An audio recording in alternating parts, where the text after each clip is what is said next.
Assalamualaikum warahmatullahi wabarakatuh. Yang terhormat Ibu Kepala Sekolah SDN 1 Gugusan atau yang mewakili, yang kami hormati Bapak Ibu Guru beserta staf pendidikan SDN 1 Gugusan, dan yang kami hormati Ibu Yuliana Lestari selaku pembicara dalam acara diseminasi budaya positif. Pertama-tama, marilah kita menjadikan puji syukur kehadiran Tuhan Yang Maha Esa yang telah melimpahkan rahmat serta hidayahnya sehingga kita semua dapat berkumpul dalam acara diseminasi dalam keadaan sehat walafiat. Yang kedua, sholawat dan salam senantiasa kita haturkan kepada junjungan kita Nabi Muhammad Rasulullah SAW. Semoga kita mendapatkan syafaatnya di yaumul kiamat nanti. Amin ya rabbal alamin. Selanjutnya, perkenalkan, saya selaku moderator pada diseminasi budaya positif ini akan membacakan susunan acara. Acara yang pertama yaitu pembukaan, acara yang kedua menyanyikan lagu Indonesia Raya, acara yang ketiga sambutan dari kepala sekolah atau yang mewakili, acara yang keempat penyampaian materi, dilanjutkan acara yang kelima lain-lain, dan acara yang terakhir adalah penutup. Memasuki acara yang pertama yaitu pembukaan, marilah acara pada siang ini kita buka dengan bacaan Bismillah bersama-sama. Selanjutnya acara yang kedua yaitu menyanyikan lagu Indonesia Raya. Bapak dan Ibu Guru dimohon untuk berdiri.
Bapak dan Ibu dipersilakan duduk kembali.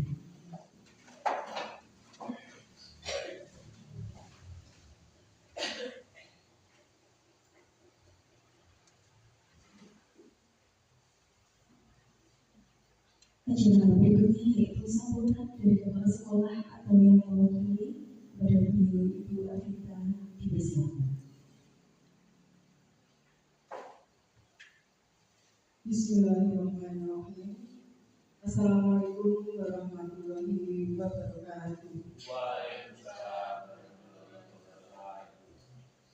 Yang saya hormati rekan-rekan guru SDN 1 Gugusan, dan yang saya hormati CGP Angkatan 9 yaitu Ibu Yuliana Lestari selaku CGP Angkatan 11. Pertama-tama marilah kita panjatkan puji Subhanahu wa Ta'ala yang telah melimpahkan rahmat dan hidayahnya kepada kita semua sehingga kita bisa berkumpul di ruangan ini dalam diseminasi pemahaman dan penerapan budaya positif dalam keadaan sehat walafiat. Dan tak lupa sholat salam kita haturkan kepada Nabi junjungan kita yaitu Nabi Muhammad SAW yang selalu kita tunggu syafaatnya di yaumul qiyamah. Bapak Ibu yang saya hormati, pertama saya mengucapkan selamat kepada Ibu Yuliana Lestari yang telah terjaring untuk mengikuti calon guru penggerak angkatan 11. Karena kita tahu bahwa guru penggerak ini adalah program dari pemerintah, maka mau tidak mau kita harus bisa mengikutinya. Dan semoga untuk di tahun berikutnya atau ke depan Bapak Ibu guru semua bisa mendaftar dan juga bisa keterima semua. Itu Bapak Ibu, karena memang guru penggerak ini adalah program pemerintah yang bertujuan untuk meningkatkan mutu pendidikan di Indonesia, khususnya di SD 1 Besar ini sudah banyak sekali yang menjadi guru penggerak. Bagi yang belum, mudah-mudahan depannya bisa terjaring dan bisa mengikutinya. Alhamdulillah. Dan saya pribadi mendukung sekali kepada Ibu Yuliana Lestari yang terjaring dalam CGP Angkatan 11 ini. Mudah-mudahan ini bisa memberikan manfaat bagi kita semua, khususnya kepada anak didik kita, sehingga sekolah kita bisa lebih maju dan lebih bermutu ke depannya.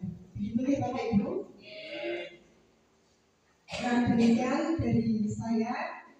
Mudah-mudahan Bapak Ibu nanti bisa menerima dan apa yang telah disampaikan Ibu Yuliana nanti bisa bermanfaat untuk kita semua. Selamat untuk mengikuti diseminasi pemahaman dan penerapan budaya positif. Wabillahi taufiq wal hidayah. Wassalamualaikum warahmatullahi wabarakatuh. Waalaikumsalam. Sekarang saya kembalikan kepada moderator. Terima kasih kepada Ibu Alvita. Semoga apa yang disampaikan tadi menjadi semangat dan motivasi untuk kita semua. Ajaran selanjutnya yaitu penyampaian materi kepada Ibu Yuliana Lestari wakil Gubernur Islam.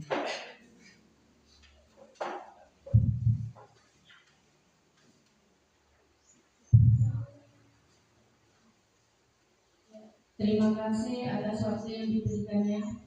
Assalamualaikum warahmatullahi wabarakatuh. Waalaikumsalam. Ya. Pertama-tama, marilah kita panjatkan puja dan puji syukur kehadirat Allah Subhanahu wa Ta'ala yang mana telah melimpahkan rahmat serta hidayahnya pada kita semua, sehingga kita bisa berkumpul di ruangan ini dalam keadaan sehat walafiat. Dan tak lupa sholawat serta salam kita haturkan kepada junjungan kita Nabi besar Sallallahu Alaihi Wasallam yang kita nanti syafaatnya di akhir nanti. Amin amin ya rabbal alamin. Dan tak lupa saya ucapkan terima kasih kepada Bapak Ibu atas waktu dan waktunya untuk berkenan hadir di ruangan ini dalam acara diseminasi pemahaman dan penerapan budaya positif untuk memenuhi tugas CGP Angkatan 11 ini.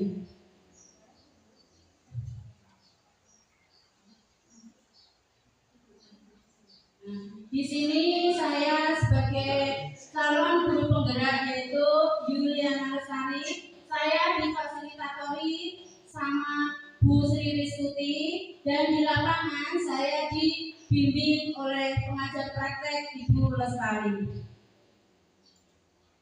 Nah, sebelum kita masuk ke materi, di sini ada pertanyaan pemantik Bapak Ibu. Kita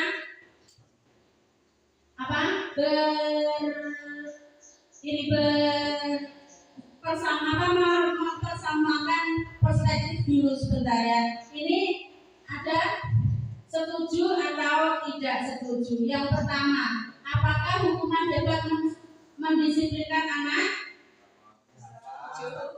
Setuju atau tidak setuju Bapak Ibu? Setuju. Nah, kita tampung dulu ya Bapak Ibu. Selanjutnya yang kedua yaitu pemberian hadiah dapat meningkatkan prestasi siswa. Setuju atau tidak? Ya, setuju. Nah, yang ketiga yaitu guru harus mampu memberikan solusi untuk setiap anak yang punya masalah. Setuju. Setuju. Yang keempat, memberi penghargaan dapat meningkatkan motivasi belajar anak. Nah, semua jawaban Bapak Ibu kita tampung dulu. Nanti kita akan tahu jawabannya setelah kita bahas semua materinya. Nah, di sini kita akan membahas tentang budaya positif. Apa budaya positif itu? Budaya positif adalah nilai-nilai atau keyakinan universal yang diterapkan di sekolah. Kira-kira nilai-nilai yang bagaimana yang diterapkan? Nah, nilai-nilai positif itu contohnya seperti disiplin dan tanggung jawab. Nah, konsep budaya positif itu ada 6. Yang pertama, disiplin positif dan nilai-nilai kebajikan universal. Yang kedua, teori motivasi, hukuman dan penghargaan restitusi. Yang ketiga, keyakinan kelas. Yang keempat, kebutuhan dasar manusia dan dunia berkualitas. Yang kelima, restitusi atau 5 posisi kontrol seorang guru. Yang keenam, segitiga restitusi. Nah, kita masuk di pembelajaran yang pertama yaitu disiplin positif dan nilai-nilai kebajikan universal. Nah, di sini kita masuk perubahan paradigma belajar. Kita berhenti sejenak Bapak Ibu. Kita genggam tangan kita dengan kepalan tangan kita membayangkan ya. Anda itu adalah sebagai A dan rekan Anda itu adalah B. Dan Anda atau A tadi tugas Anda adalah mengepal salah satu tangan Anda. Coba bayangkan bahwa Anda menyimpan sesuatu yang ada di kepala tangan Anda. Nah, kalian renungkan, kalian bayangkan sesuatu itu yang sangat berharga ya. Yang kalian kepal di tangan Anda itu adalah hal yang sangat berharga. Anda akan perlu menjaga benda tersebut sekuat tenaga Anda karena begitu pentingnya untuk kepentingan kehidupan Anda. Teman Anda atau rekan Anda yang B tadi ya, itu bertugas atau boleh membujuk, memarahi, menghardik, mengintimidasi, menggoda, bahkan menawari Anda uang agar Anda bersedia membuka kepalan tangan Anda. Nah, kira-kira apakah Bapak Ibu akan membuka kepalan tangan? Di mana Bapak Ibu? Nah, di sini itu yang mempunyai kontrol atau yang mempunyai kendali itu adalah diri kita sendiri. Kita mau membuka atau menutup kepalan tangan ini itu tergantung diri kita sendiri. Jadi pusat kontrol itu ada pada diri kita sendiri, tergantung kebutuhan yang kita inginkan saat ini. Lanjut di perubahan paradigma atau teori kontrol. Di sini ada perubahan paradigma teori kontrol atau ilusi kontrol dari Dr. William Blazer. Yang pertama itu ilusi guru kontrol murid. Nah, di sini kita sebagai pendidik ya, itu tidak bisa menguasai ya atau memaksakan kehendak kita kepada murid-murid kita untuk melakukan sesuatu yang kita inginkan. Jadi kita itu sebagai guru itu tidak bisa memaksakan kehendak kita, ya. Apa yang kita inginkan harus dilakukan sama murid, itu tidak bisa. Yang kedua yaitu ilusi bahwa semua penguatan positif efektif dan bermanfaat. Yang ketiga, ilusi bahwa kritik dan membuat orang merasa bersalah dapat melemahkan karakter. Yang keempat, ilusi bahwa orang dewasa memiliki hak untuk memaksa. Nah, di sini ada perubahan paradigma stimulus respon ke teori kontrol. Yang pertama itu stimulus respon, realitas atau kebutuhan kita sama pada teori kontrol atau kenyataannya realitas atau kebutuhan kita berbeda. Yang kedua, perilaku buruk dilihat sebagai suatu kesalahan. Nah, kita lihat ke teori kontrol atau pada kenyataannya semua perilaku memiliki tujuan. Yang ketiga, orang lain bisa mengontrol saya. Pada kenyataannya hanya Anda yang bisa mengontrol diri Anda sendiri. Jadi orang lain itu tidak bisa mengontrol diri Anda. Jadi yang bisa mengendalikan diri itu adalah diri kita sendiri. Yang keempat, pemaksaan ada pada saat bujukan gagal. Itu pada stimulus respon. Masuk ke teori kontrol, kolaborasi dan konsensus menciptakan pilihan-pilihan baru. Yang terakhir, model berpikir atau menang atau kalah. Teori kontrolnya model berpikir menang. Nah, di sini disiplin positif. Disiplin positif itu merupakan salah satu cara menerapkan disiplin yang bertujuan untuk menumbuhkan kesadaran atau memberdayakan anak untuk melakukan sesuatu tanpa adanya paksaan, ancaman maupun hukuman. Seseorang yang memiliki disiplin positif berarti mereka bisa bertanggung jawab terhadap apa yang dilakukannya, karena mereka mendasarkan tindakan mereka pada nilai-nilai kebajikan universal. Nah, dari pendisiplinan positif tadi itu ada nilai-nilai kebajikan universalnya. Nilai-nilai kebajikan itu sendiri adalah sifat-sifat positif manusia yang merupakan tujuan mulia yang ingin dicapai setiap individu. Nilai-nilai tersebut bersifat universal dan lintas bahasa, suku, bangsa, agama maupun latar belakang. Nilai-nilai kebajikan yang ingin dicapai oleh setiap anak Indonesia kita kenal dengan profil pelajar Pancasila. Nah, di sini nilai-nilai kebajikan itu masuk ke profil pelajar Pancasila. Profil pelajar Pancasila itu terdiri dari 6 elemen. Yang pertama yaitu beriman, bertakwa kepada Tuhan Yang Maha Esa, berakhlak mulia. Di sini terdapat 5 indikator, yaitu akhlak beragama, akhlak pribadi, akhlak kepada manusia, akhlak kepada alam, dan akhlak bernegara. Yang kedua, mandiri, ya, yaitu memiliki indikator kesadaran akan diri dan situasi. Yang kedua, regulasi diri. Selanjutnya, bergotong royong, yaitu terdiri dari kolaborasi, kepedulian, berbagi. Selanjutnya, kreatif. Di sini ada gagasan orisinal, karya orisinal, kelulusan berpikir. Selanjutnya, bernalar kritis, memperoleh dari proses informasi, analisis dan evaluasi penalaran, dan refleksi dan evaluasi. Yang terakhir yaitu berkolaborasi, berkebinekaan global, yaitu mengenal dan menghargai budaya. Yang kedua, komunikasi dan interaksi antar budaya.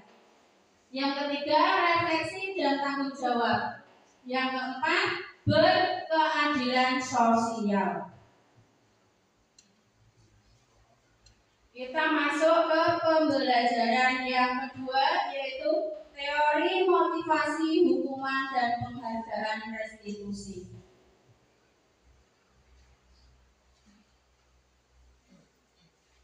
Nah, di sini motivasi perilaku manusia itu terdiri dari 3, yaitu yang pertama hukuman. Hukuman itu motivasi terendah Bapak Ibu untuk menghindari ketidaknyamanan atau hukuman. Biasanya orang yang mempunyai motivasi ini itu punya pikiran apa yang akan terjadi jika saya tidak melakukannya. Nah, itu adalah motivasi yang bersifat eksternal. Yang kedua yaitu penghargaan. Penghargaan ini motivasi yang kedua yaitu penghargaan. Nah, itu untuk mendapatkan imbalan dari orang lain. Nah, biasanya orang yang mempunyai motivasi ini dia berpikir atau di dalam hatinya itu punya angan-angan apakah yang akan saya dapatkan jika saya melakukannya. Nah, itu termasuk motivasi eksternal juga. Yang ketiga yaitu restitusi. Itu untuk menghargai diri sendiri.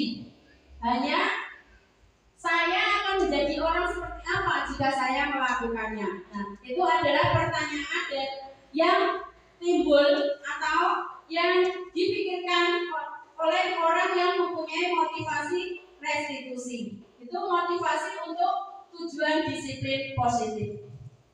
Nah, di sini kita akan tahu antara itu termasuk hukuman, konsekuensi atau restitusi. Yang pertama yaitu tidak nyaman untuk murid atau anak untuk jangka waktu panjang. Itu termasuk hukuman. Konsekuensinya tidak nyaman untuk murid atau anak untuk jangka waktu pendek. Dan restitusinya memuatkan untuk murid atau anak dalam jangka waktu panjang. Yang kedua, korban mendapat keadilan. Itu termasuk hukuman. Konsekuensinya, korban bisa diabaikan. Dan restitusinya, korban mendapat ganti. Yang ketiga, murid atau anak tersakiti. Itu adalah hukuman. Konsekuensinya, murid atau anak dibuat tidak nyaman. Restitusinya, murid atau anak mendapat penguatan. Selanjutnya yang keempat, perilaku pasif agresif meningkat. Itu adalah hukuman. Konsekuensinya, penguatan hanya bertahan dalam jangka waktu pendek. Restitusinya, masalah terpecahkan. Yang kelima, itu sistem tidak akan berjalan bila murid tidak takut. Itu adalah hukuman. Konsekuensinya, memerlukan monitoring dan supervisi terus-menerus dari guru. Selanjutnya, restitusi, murid belajar bertanggung jawab untuk perilakunya. Selanjutnya, hukuman yaitu berlaku hanya pada sebuah institusi, tidak berlanjut pada kehidupan nyata. Konsekuensinya, membantu penerapan mengikuti peraturan dalam masyarakat. Restitusinya, fokus pada pemecahan masalah dalam jangka waktu panjang. Nah, dari bagian tersebut kita bisa membedakan antara hukuman, konsekuensi dan restitusi. Yaitu kalau hukuman itu tidak terencana, Bapak Ibu, bersifat satu arah, bisa berupa hukuman fisik, psikis dan kata-kata kasar. Lalu konsekuensi itu bersifat terencana, sudah disepakati, bentuk konsekuensinya dibuat oleh guru. Dan kalau restitusi itu adalah proses menciptakan kondisi bagi murid untuk memperbaiki kesalahan mereka, sehingga mereka bisa kembali pada kelompok mereka dengan karakter yang lebih kuat. Atau restitusi juga merupakan proses kolaboratif yang mengajarkan murid untuk mencari solusi untuk masalah mereka. dan membantu murid berpikir tentang orang seperti apa yang mereka ingin menjadi atau tujuan mulia dan bagaimana mereka harus memperlakukan orang lain. Itu adalah restitusi. Nah, di sini ciri-ciri restitusi itu ada 9.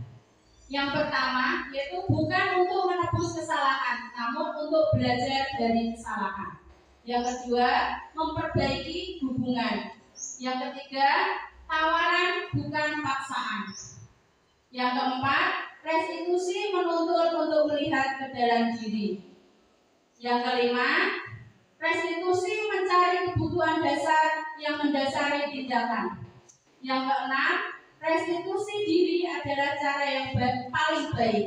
Yang ketujuh, restitusi fokus pada karakter bukan tindakan. Yang kedelapan, restitusi fokus pada solusi.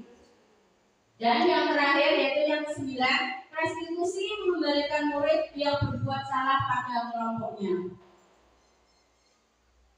Nah, di sini ada perbedaan hukuman dan konsekuensi Bapak Ibu. Tindakan kita sebagai pendidik itu termasuk hukuman atau konsekuensi. Yang pertama, mencatat 100 kali di dalam buku kalimat. Nah, saya tidak akan terlambat lagi karena terlambat ke sekolah. Itu termasuk hukuman atau konsekuensi Bapak Ibu?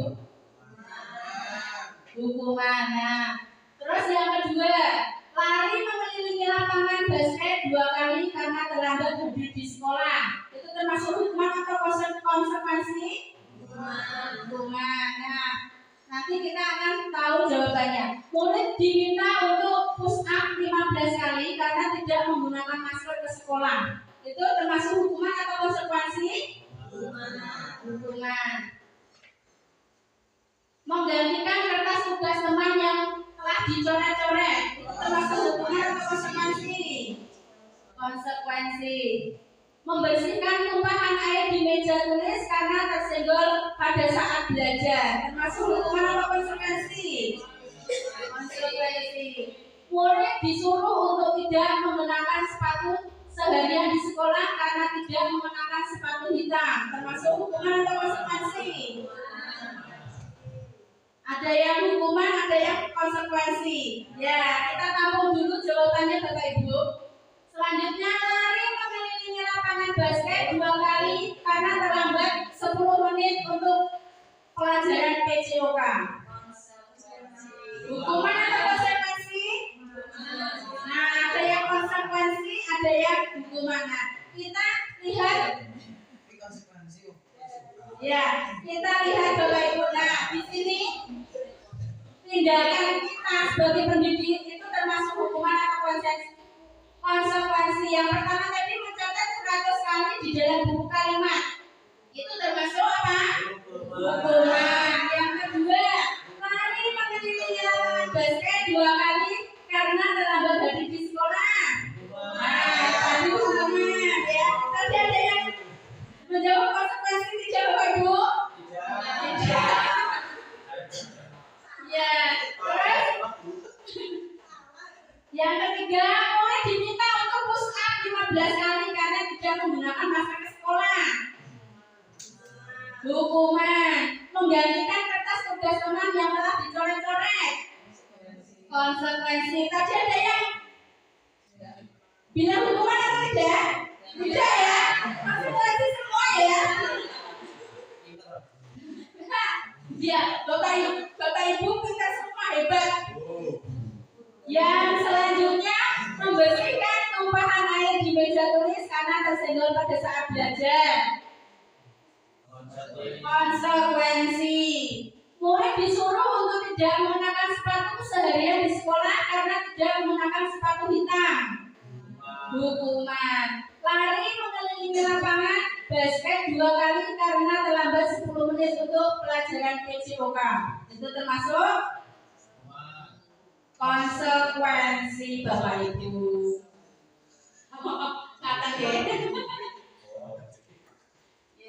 selanjutnya dihukum oleh penghargaan. Bahwa penghargaan itu berlaku sama dengan hukuman, dalam arti meminta atau membujuk seseorang melakukan sesuatu untuk memenuhi suatu tujuan tertentu dari orang yang meminta atau membujuk. Dorongannya eksternal dan akan ada faktor ketergantungan. Beberapa dampak dari pemberian penghargaan itu yang pertama, pengaruh jangka pendek dan jangka panjang.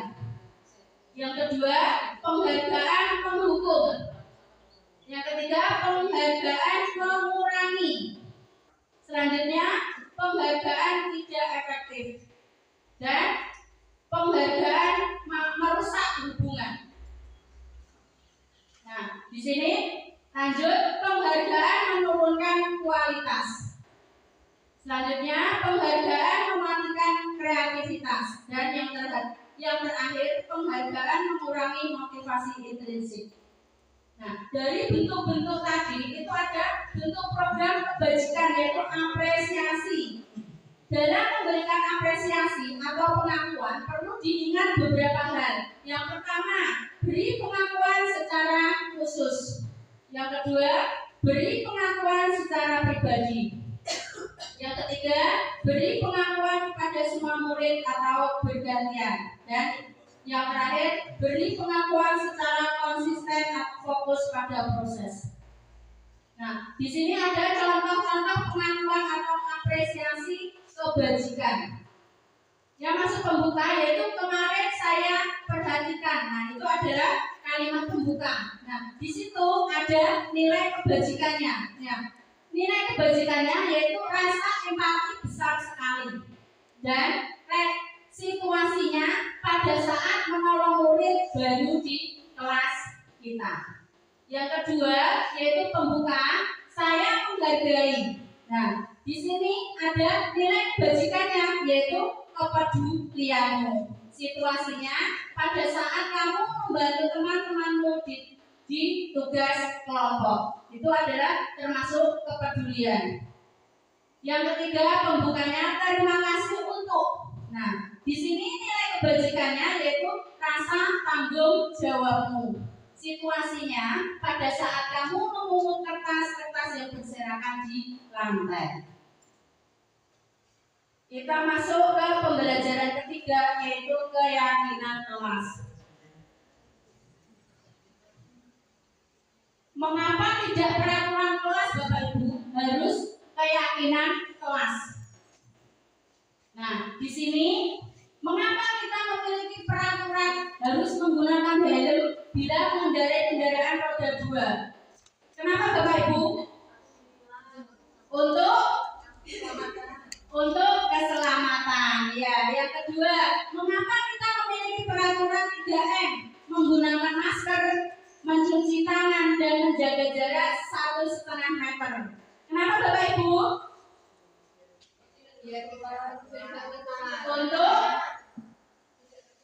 Untuk apa? Untuk kesehatan. Nah, mengapa tidak peraturan saja ya? Mengapa harus keyakinan kelas? Nah, di sini mengapa kita memiliki peraturan harus menggunakan helm bila mengendarai kendaraan roda 2? Yaitu tadi untuk keselamatan. Yang kedua, mengapa kita memiliki peraturan 3M? Menggunakan masker, mencuci tangan, dan menjaga jarak 1,5 meter atau. Nah, itu adalah untuk kesehatan.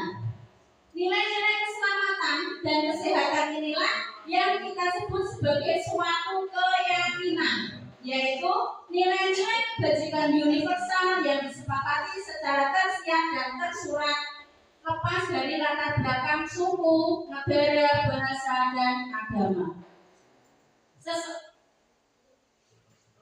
Seseorang akan lebih tergerak dan bersemangat untuk menjalankan keyakinan daripada sekedar mengikuti serangkaian peraturan tertulis tanpa makna. Nah, keyakinan kelas itu dibuat berdasarkan kesepakatan bersama antara guru dan siswa serta bersifat universal. Nah, kalau peraturan itu biasanya dibuat oleh guru bersifat satu arah. Jadi guru yang mengendalikan. Nah, di sini ada prosedur atau urutan pembuatan keyakinan kelas. Yang pertama yaitu mempersilahkan seluruh siswa mencurahkan ide tentang peraturan yang akan disepakati. Yang kedua, mencatat semua masukan.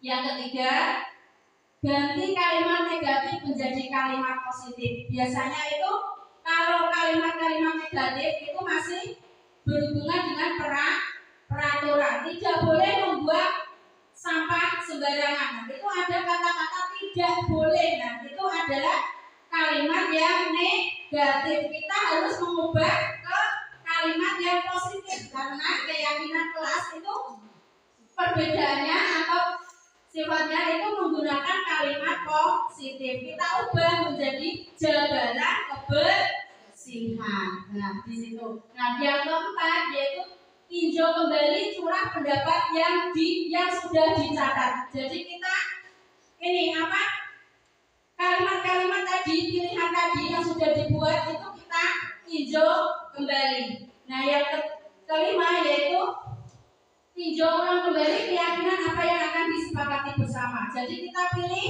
untuk keyakinan yang akan kita sepakati bersama. Yang keenam, meninjau, menyetujuinya dan menandatanganinya. Jadi kita buat kesepakatan, kita tanda tangani, kita sepakati bersama anggota kelas ya. Yang terakhir yaitu setelah keyakinan kelas jadi, maka ditempel di dalam kelas yang mudah dilihat. Jadi semua warga sekolah atau semua warga kelas itu tahu ya apa keyakinan kelas yang sudah disepakati. Jadi dia punya tanggung jawab untuk mentaatinya. Nah, di sini ada peraturan kelas. Nah, pertama peraturan kelas kita ubah menjadi keyakinan kelas. Dan selanjutnya itu menjadi lingkungan positif dan menjadi budaya positif. Kita masuk ke pembelajaran 4 yaitu kebutuhan dasar manusia dan dunia berkualitas. Nah, sebelum kita masuk ke pembelajaran yang keempat, agar kita masih semangat dan tidak lemes ya Bapak Ibu, karena ini semakin siang perut juga keroncongan. Ya, kita melakukan ice breaking dulu sejenak ya. Ayo semuanya Bapak Ibu berdiri. Bapak Ibu. Nah, biar semangat, kita tepuk semangat ya. Tepuk semangat. Ding ding ding ding. Dung dung dung. Ding ding ding. Dung dung dung. Aha aha nah. Aha aha nah. Aha aha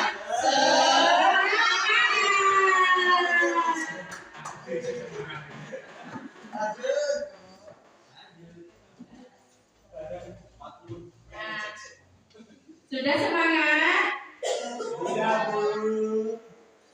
Kita masuk ke pembelajaran yang keempat, yaitu kebutuhan dasar manusia dan dunia berkualitas. Nah, di sini kebutuhan dasar manusia itu ada 5.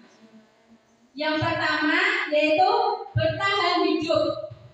Contohnya ada makanan, pakaian, tempat tinggal, keamanan, dan kesehatan. Itu adalah kebutuhan dasar bertahan hidup. Yang kedua yaitu kasih sayang dan diterima.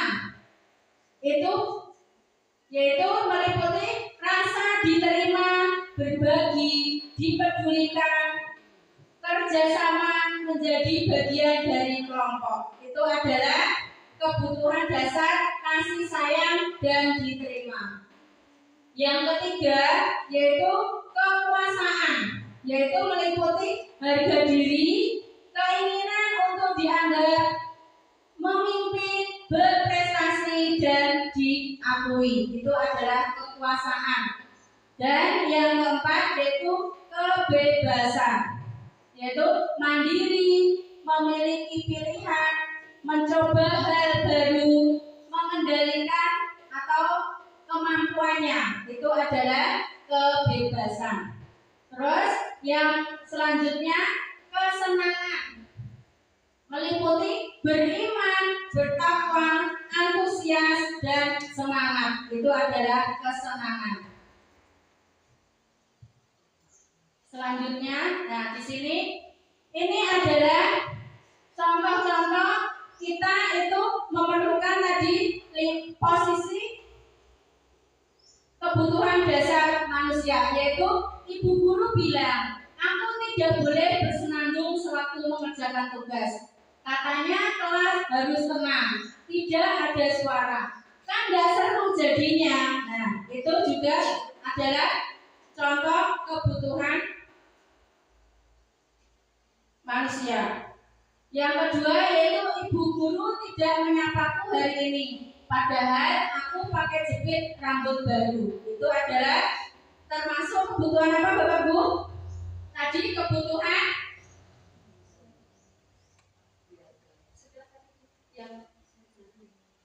nah itu adalah kebutuhan untuk apa? Kasih sayang dan diterima. Selanjutnya, aku bosan masa belajar cuma gitu-gitu aja, dengerin ibu guru aja. Nah, itu termasuk kekuasaan. Aku sebel, gambarku tidak rapi, malah ibu guru nunjukin ke teman-temanku di depan kelas. Nah, itu termasuk apa? Kebebasan. Selanjutnya,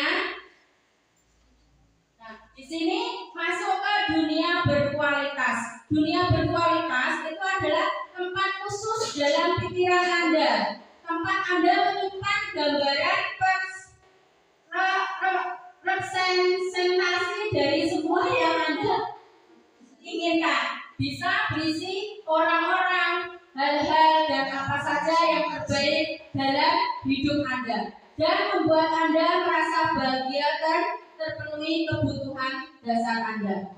Dari William Glasser menyebutnya seperti semacam album foto, sehingga isinya tidak akan terlalu banyak, hanya akan terdiri dari beberapa hal saja yang sangat signifikan dan benar-benar terbaik dalam hidup Anda, yang membuat hidup Anda menjadi lebih bermakna. Nah, dunia berkualitas itu isinya siapakah orang-orang yang paling penting dalam hidup Anda. Nah, itu terus yang selanjutnya nilai-nilai kebajikan, apa yang terpenting dalam hidup Anda. Kalau Anda menjadi orang yang ideal, karakter atau sifat apa yang akan Anda paling inginkan ada pada diri Anda. Selanjutnya, apa pencapaian Anda yang Anda sangat banggakan? Selanjutnya, apa pekerjaan ideal bagi Anda? Dan yang keenam yaitu ceritakan bagian perjalanan hidup Anda di mana Anda merasa itulah titik puncak hidup Anda. Dan yang terakhir, apa yang paling bermakna dalam hidup Anda? Kita masuk ke pembelajaran yang kelima, yaitu 5 posisi kontrol. Nah, di sini seorang guru itu mempunyai 5 posisi kontrol. Yang pertama yaitu penghukum, yang kedua pembuat rasa bersalah, yang ketiga sebagai teman, dan yang keempat itu sebagai pemantau, yang kelima sebagai manajer. Nah, di sini kita lihat contoh video penghukum. Nah, kita lihat sebentar video kita sebagai pendidik itu berposisi sebagai penghukum.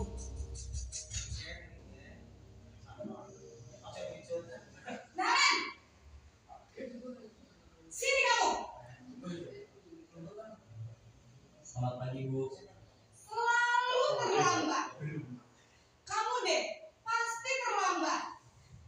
Maaf Bu, saya Apa? Apa coba? Alasan kamu apa lagi? Kapan sih kamu tidak terlambat? Malas sekali ya kamu jadi anak. saya Dasar pemalas. Gak kapok-kapok sih kamu. Sudah berapa kali terlambat? Sana, kamu keliling lapangan basket 2 kali. kenapa saya harus keliling lapangan basket Bu? Kenapa? Kamu melawan ibu. Berani-beraninya jawab. Sudah terlambat, masih berani jawab pula. Sekarang, keliling lapangan basket 5 kali sekalian. Biar kapok. Cepat. Pergi sana ke lapangan basket.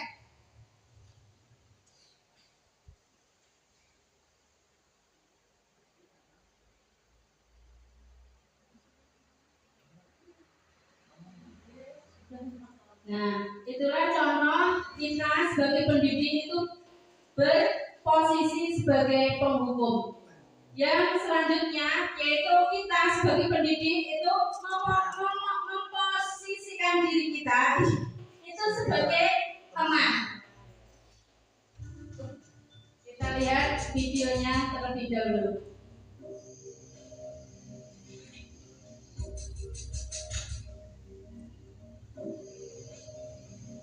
Naren,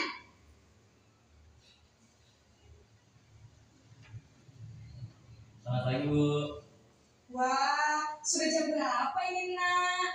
Terlambat lagi ya sayang.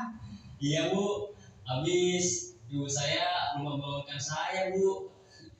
Kamu malah menyalahkan ibu kamu. Kamu bukannya anak yang larinya paling kencang. Kok terlambat sih? Iya Bu, saya memang lambat bangun tadi. Jadi biarpun saya lari kencang, tetap gak kekejar Bu. Ya sudah sana. Nanti lain kali larinya lebih kencang lagi ya. Biar gak terlambat lagi. Bikin seneng ibu. Demi ibu. Bisa kan? Bisa lah Bu. Ya sudah sana masuk kelas. Ibu beresin urusan absen kamu. Kamu ini ada-ada saja. Nah, itu tadi posisi kita itu sebagai teman. Itu biasanya kita sebagai teman itu kita mengucapkan dengan kata-kata yang lebih halus untuk menegur siswa. Ya. Selanjutnya yaitu posisi kita itu sebagai pemantau. Kita lihat dulu videonya.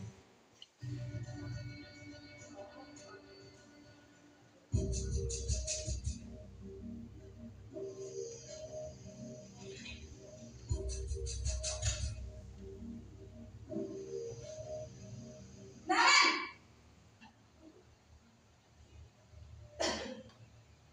Selamat pagi Bu.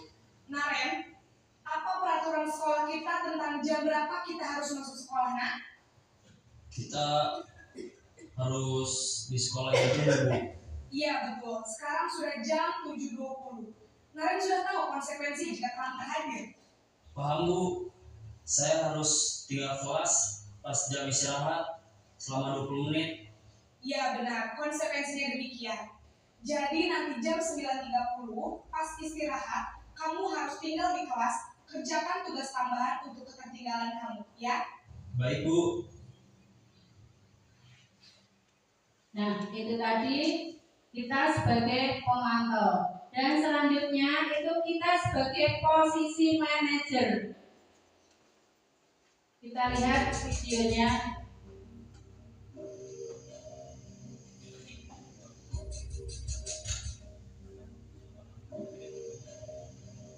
Naren,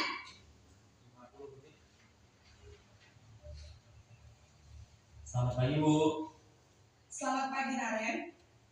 Maaf Bu, saya terlambat. Iya, sekolah masuknya jam 7, sekarang sudah jam 7.20. Jadi sekarang bagaimana ini Naren? Maaf Bu, saya lupa setel alarm saya semalam. Baiklah, menurut kamu, keyakinan sekolah yang mana yang perlu kamu tingkatkan? Menghargai diri sendiri dan orang lain mungkin ya Bu. Setuju. Jadi, apakah Naren meyakini prinsip saling menghormati tersebut? Iya Bu, saya meyakininya. Apakah Naren bersedia memperbaiki masalah keterlambatan ini? Bersedia, Bu. Bagaimana kamu akan perbaiki masalah keterlambatan ini?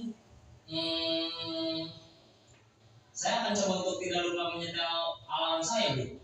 Baik, kalau Naren lupa menyetel alarm di rumah, ada orang yang kira-kira bisa bantu mengingatkan tidak? Ada, Bu. Kata saya, Kak Emma. Ada lagi selain Kak Emma?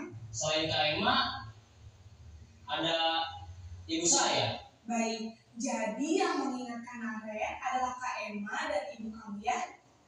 Kira-kira akan mulai setel alarm kapan nih Naren? Setelah pulang sekolah, akan segera saya lakukan. Baik, jadi Naren akan setel alarm untuk bangun besok pagi dan akan diingatkan oleh kakak dan ibu dan Naren ya. Ada lagi yang mungkin perlu dilakukan Naren agar tidak terlambat bangun lagi? Tidak ada, Bu.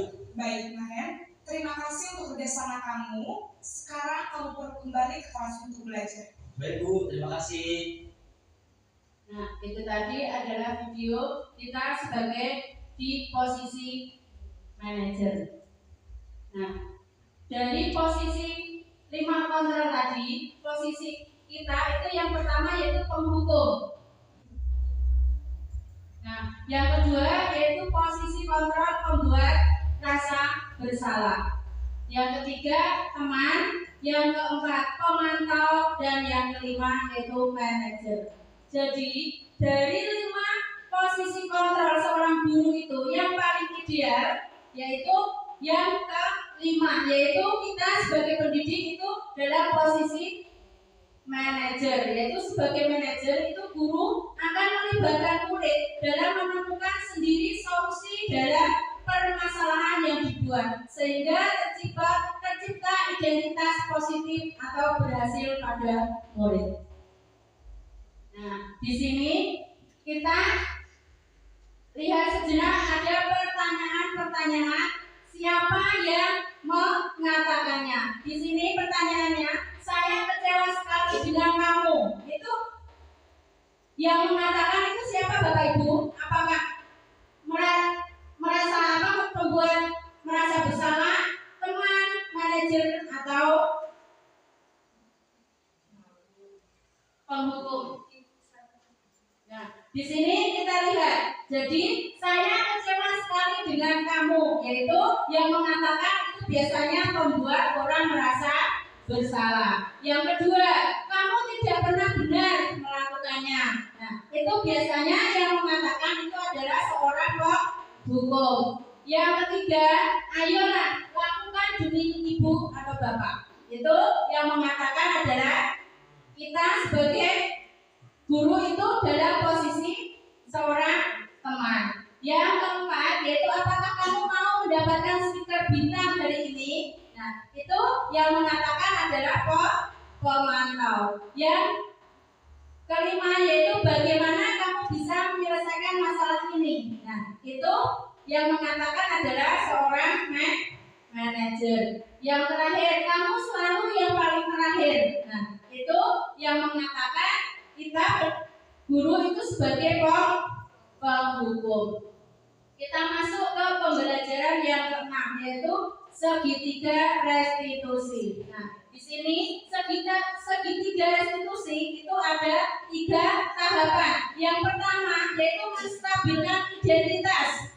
Ya, ini biasanya setiap orang pasti pernah melakukan kesalahan. Nah, itu kalimat yang diucapkan. Selanjutnya, kamu bukan satu-satunya yang pernah melakukan ini. Nah, itu adalah masuk ke menstabilkan identitas.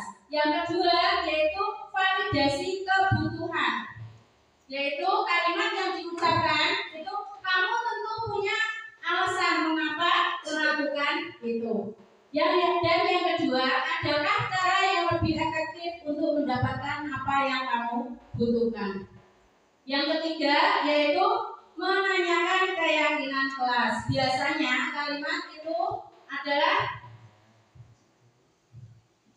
itu nilai-nilai apa yang telah kita sepakati dan kamu ingin menjadi orang yang seperti apa. Nah, di sini untuk membuat anak yang merasa gagal karena berbuat salah menjadi pasif terhadap dirinya, yaitu guru berkata, berbuat salah itu hal yang manusiawi. Tidak ada manusia yang sempurna. Bapak Ibu juga buat salah. Kita pasti bisa menyelesaikan permasalahan ini. Bapak Ibu tidak tertarik untuk mencari tahu siapa yang benar, siapa yang salah. Bapak Ibu lebih tertarik untuk menyelesaikan masalah. Kalau kamu menyalahkan dirimu sendiri terus-menerus, apakah kamu bersikap baik pada dirimu sendiri? Nah, itu adalah kalimat-kalimat yang menstabilkan identitas. Selanjutnya yang kedua tadi validasi tindakan yang salah, yaitu biasanya guru berkata, kamu bisa saja kan melakukan hal yang lebih buruk, tapi kamu tidak melakukannya. Yang kedua, kamu pasti punya alasan mengapa melakukannya.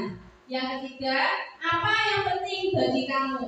Yang keempat, kamu boleh tetap berusaha menjaga sikap itu, tapi tambahkan sikap yang lain yang baru. Selanjutnya, maukah kamu belajar cara lain untuk mendapat yang kamu butuhkan tanpa memukul? Yang terakhir, apakah kamu bisa melakukan dengan lebih baik besok lagi? Itu adalah validasi tindakan yang salah. Dan yang ketiga yaitu menanyakan keyakinan. Biasanya guru itu berkata, apa nilai yang kita percaya di kelas atau sekolah kita? Yang kedua, nilai-nilai universal apa yang telah kita sepakati? Yang ketiga, kelas yang ideal itu seperti apa sih? Yang keempat, kamu ingin jadi anak seperti apa? Yang kelima, apa yang kamu rasakan ketika kamu melakukan itu? Kamu menjadi orang yang seperti apa? Nah, itu adalah menanyakan keyakinan kelas. Nah, ini adalah contoh-contoh penerapan budaya positif di sekolah. Nah, penerapan budaya positif itu yang pertama, itu penerapan budaya 5S, yaitu salam, senyum, sapa, sopan, dan santun. Yang kedua, berdoa dan membaca surat-surat pendek sebelum belajar dimulai. Yang ketiga, pembiasaan membaca Asmaul Husna dan Jumat Sehat. Yang keempat, pembuatan keyakinan kelas. Dan yang terakhir yaitu praktek segitiga restitusi. Nah, di sini ada dokumentasi penerapan 5S. Biasanya itu kalau pagi itu di sekolah ada pembiasaan kita menyambut anak-anak yang baru datang ke sekolah, yaitu dengan melakukan salam dan salim. Lalu pembiasaan yang lain yaitu kita melakukan baris dan salam sebelum masuk kelas. Selanjutnya, berdoa dan membaca surat-surat pendek sebelum melakukan atau sebelum pembelajaran dimulai. Dan pembiasaan yang lain yaitu membaca Asmaul Husna seminggu sekali dan Jumat Sehat. Biasanya setiap hari Jumat kita melakukan senam bersama. Selanjutnya, pembuatan keyakinan kelas, yaitu guru memberikan pengarahan. Biasanya itu kita memberi pengarahan dulu kepada siswa. Selanjutnya, memilih keyakinan kelas yang dipilih atau diucapkan guru kalau itu di kelas yang rendah. Tapi kalau di kelas yang tinggi, biasanya anak-anak sudah bisa menulis sendiri keyakinan kelas yang akan kita sepakati. Selanjutnya yaitu segitiga restitusi. Kita simak dulu video kita sebagai pendidik itu melakukan restitusi kepada murid kita. Kamu sudah istirahat, Nak? Dari pagi belum melihat, kamu pulang kelas, kamu melihat jawaban yang di sebelah. Apa yang kamu jawaban, Nak?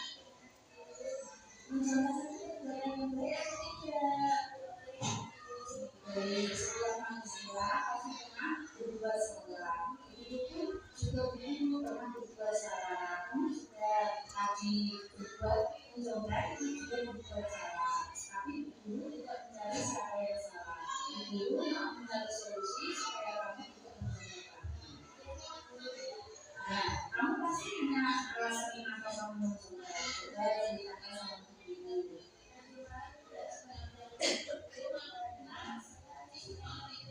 Pasti seru ya kan hari sampai tidak sempat belajar. Kamu masih ingat ya kelas 2? Kalau misalnya itu bukan jujur atau tidak?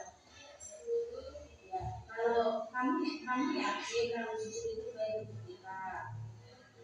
Nah, kalau kamu yakin, kamu sekarang tahu kira-kira apa yang harus kamu perbuat agar kamu tidak mensalah lagi. Nah, sekarang apa yang harus kamu perbuat?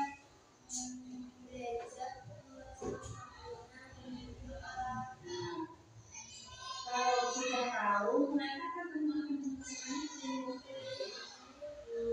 Baik, berarti mulai hari ini kamu akan belajar menjaga pelajaran semampunya, berdoa kepada Allah dan tidak menjauhkan lagi. Baik, Ibu yakin kamu mampu menjadi anak yang lebih baik lagi. Semangat ya. Nah, itu adalah kita sebagai kita sebagai pendidik itu merestitusi murid kita. Selanjutnya ini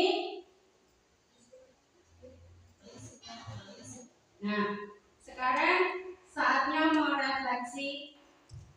Saya merasa sangat senang dan bersyukur bisa mengikuti program pendidikan guru penggerak karena dari sini saya bisa belajar banyak hal. Yang pertama yaitu filosofi Ki Hajar Dewantara. Yang kedua, nilai dan peran guru penggerak. Yang ketiga, visi guru penggerak. Yang keempat, budaya positif. Untuk menerapkan semua ini, di sekolah dibutuhkan kolaborasi dengan semua pihak, baik kepala sekolah, rekan sejawat, murid, orang tua murid, maupun masyarakat di lingkungan sekitar sekolah. Rencana perbaikan saya ke depan adalah melaksanakan aksi nyata secara berkelanjutan. Melakukan kolaborasi dengan semua pihak untuk pengembangan dan kemajuan sekolah agar tercapai impian sekolah kita atau visi dan misi sekolah kita bisa terwujud. Nah, terima kasih atas kehadiran Bapak Ibu. Semoga bisa bermanfaat untuk kita semua. Wassalamualaikum warahmatullahi wabarakatuh.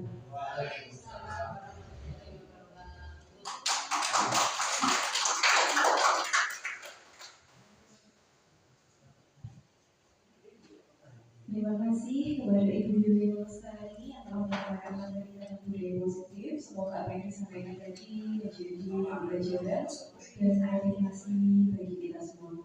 Acara berikutnya yaitu sesi tanya jawab. Kepada Bapak dan Ibu yang ingin bertanya, kami persilakan.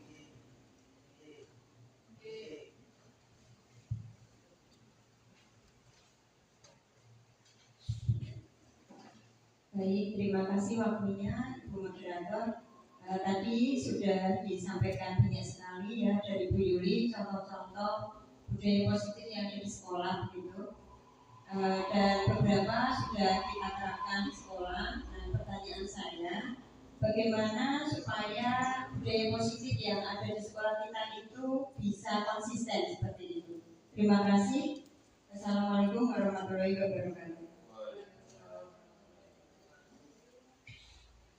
Ya, terima kasih Ibu Nurul atas pertanyaannya. Di sini saya ini mencoba menjawab dari pertanyaan Bu Nurul ya.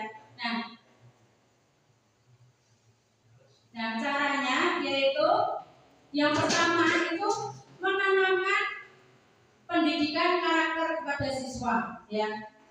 Contohnya kita ajarkan kepada siswa nilai-nilai kejujuran atau nilai-nilai kedisiplinan dan tanggung jawab. Itu yang pertama. Yang kedua yaitu kita berkomunikasi terbuka antar semua anggota sekolah, termasuk guru, kepala sekolah, murid, ya, orang tua murid. kita komunikasi terbuka. Dan selanjutnya itu kita adakan hubungan kerja yang positif antar staf atau antar sesama rekan kerja. Selanjutnya itu kita membangun etika yang positif. Seperti itu, Ibu. Ya. Ya, terima kasih kembali. Terima kasih untuk Bu Yuli atas jawabannya tadi. Berikutnya mungkin satu pertanyaan lagi kepada Bapak dan Ibu. Saya persilahkan bagi yang ingin bertanya.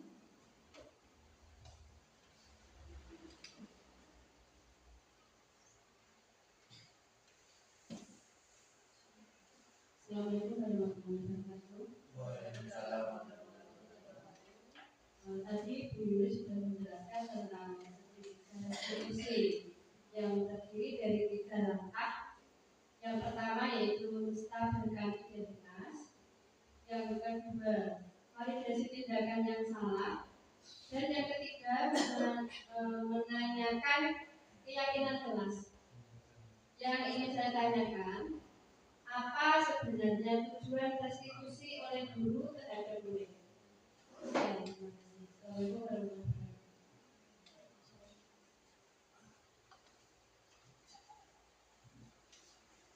Iya, terima kasih Ibu Sri Rejeki atas pertanyaan. Di sini saya akan mencoba menjawab pertanyaan dari Ibu Sri. Tadi Ibu Sri Rejeki menanyakan tujuan dari restitusi guru kepada murid, yaitu tujuannya itu untuk menanamkan disiplin positif kepada siswa tanpa menghakimi, tanpa menghakimi mereka, melainkan memberi kesempatan kepada siswa untuk memperbaiki itu secara bebas, untuk memberi kesempatan atau kebebasan kepada siswa itu untuk memperbaiki kesalahan mereka itu dengan cara atau kesadaran mereka sendiri. Seperti itu Bapak, seperti itu Ibu.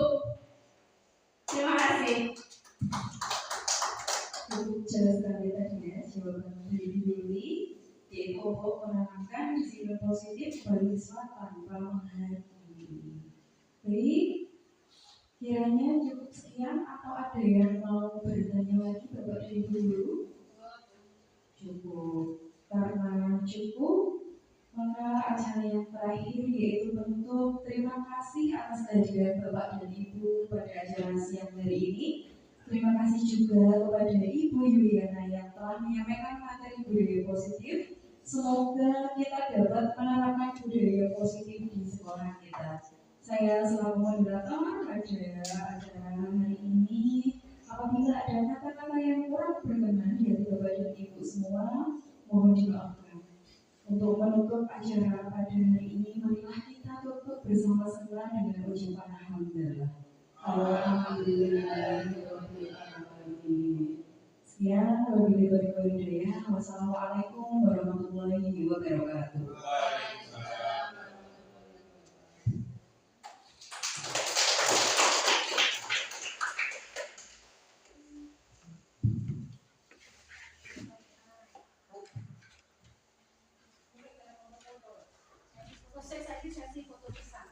Angin lah.